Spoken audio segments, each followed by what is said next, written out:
اگه میخواید از محله قیصر گذر کنید، سری هم به خونه شهرزاد بزنید. کنارش هم قدیمی ترین درخت تهران، بازارچه صنایع دستی و کلی جاهای دیدنی و تاریخی این محله رو ببینید. با ما تو این سفر نیمروزه همراه باشید.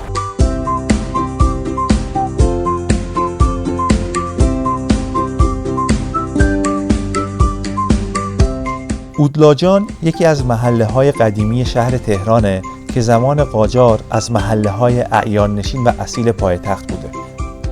محله‌ای که همزمان با انتخاب تهران به عنوان پایتخت شکل گرفت و امروز داره از یک محله معمولی به یک شهر موزه تبدیل میشه.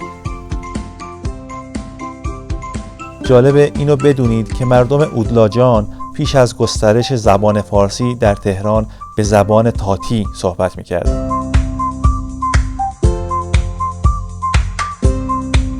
یکی از دیدنی‌های معروف محله بازارچه سنتی اودلاجانه. اینجا یک سرای اصلی و چند کوچه فرعی داره و سقفش با گنبدهای قوسی شکل پوشونده شده.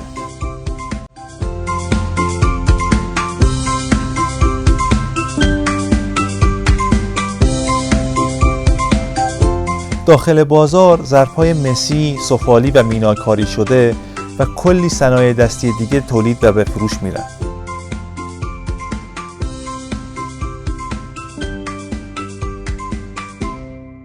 در اودلاجان اولین های زیادی وجود داره.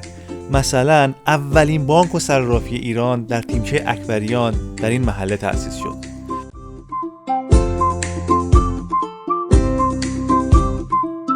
در زمان آقا محمد خان قاجار اولین ضرب سکه به صورت دستی اینجا انجام شده. این بنا امروز به سفره‌خانه سنتی تهرون قدیم تغییر نام داده، جایی که به خاطر دیزی‌هاش مشهوره. بنای این سفره‌خانه زیبا به 260 سال قبل میرسه.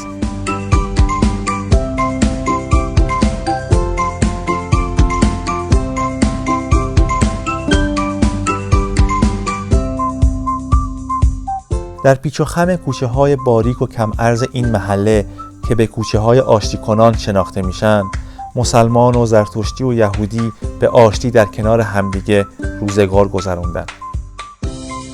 یکی از محله های اودلاجان محل زندگی یهودیان یا کلیمیان بود و اون رو به نام محله سرچال میشناختن. اینجا کنیسه عذرا یعقوب یکی از قدیمی ترین کنیسه های تهرانه که در بخش یهودی نشین محله اودلاجان واقع شده. این کنیسه در انتهای یک کوچه باریک در این محله قرار گرفته.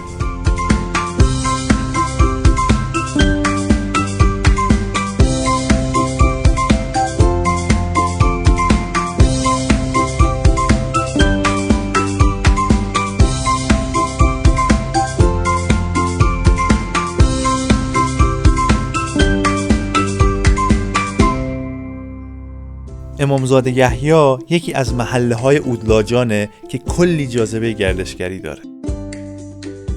بقعه تاریخی امامزاده یحیی یکی از این جاذبه هاست.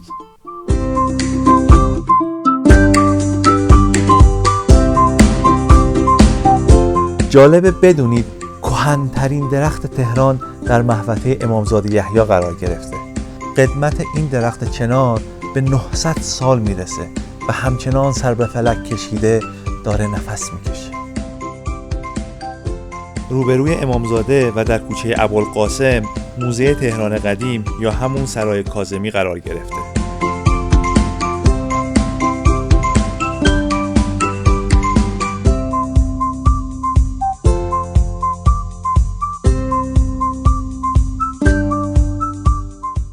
اینجا گذر تاریخی امامزاده یحیی است، یکی از گذرهای قدیمی تهران. کسایی که دوست دارن حال و هوای قدیم تهران رو ببینن میتونن بیان و تو کوچه و پس کوچه های این محله قدم بزنن.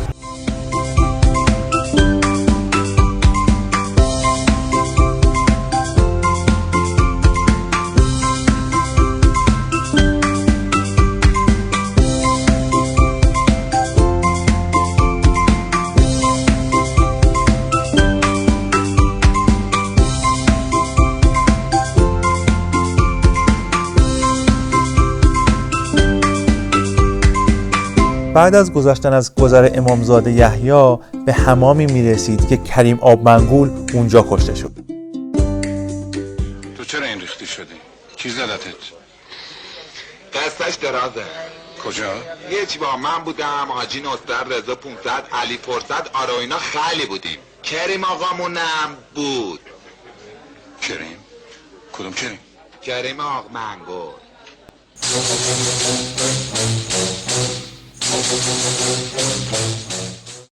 حمام نواب دیگه حمام نیست و اثری از فیلم قیصر در اون دیده نمیشه.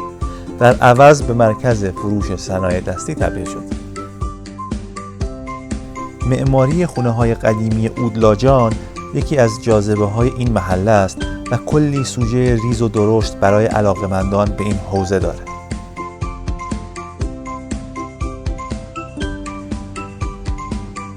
بعضی از عمارت‌های اعیانی نشین این محله همچنان پابرجا هستند و به عنوان لوکیشن فیلم‌های تاریخی کاربری دارند. مثل عمارت مهرانگیز که سریال پدرسالار رو تو این خونه ساختن و یا عمارت مؤتمن الاطباء، لوکیشن خونه آقا هاشم سریال شهرزاد.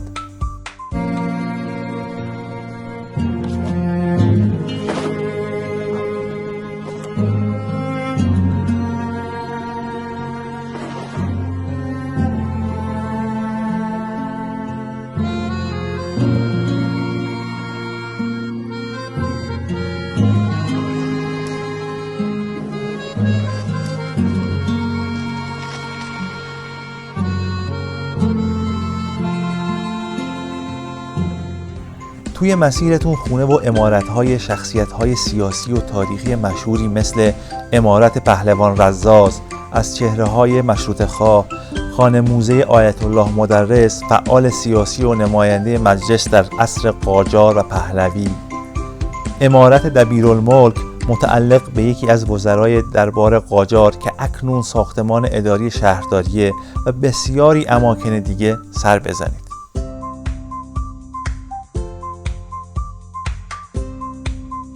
محله اودلاجان به خیابان‌های ناصر خسرو، امیرکبیر، ری و 15 خرداد محدود شده. بنابراین برای رسیدن به این محله میتونید مترو 15 خرداد پیاده بشید، بعد سوار ماشین‌های برقی یا کالسکه شده و در مقابل محله تاریخی اودلاجان روبروی بازار بزرگ پیاده بشید. از اونجا که محله اودلاجان قدیم 2619 خونه و 1146 دکان داره، میتونید در گوشه گوشه این محله با آثاری شگفت انگیز مواجه بشید.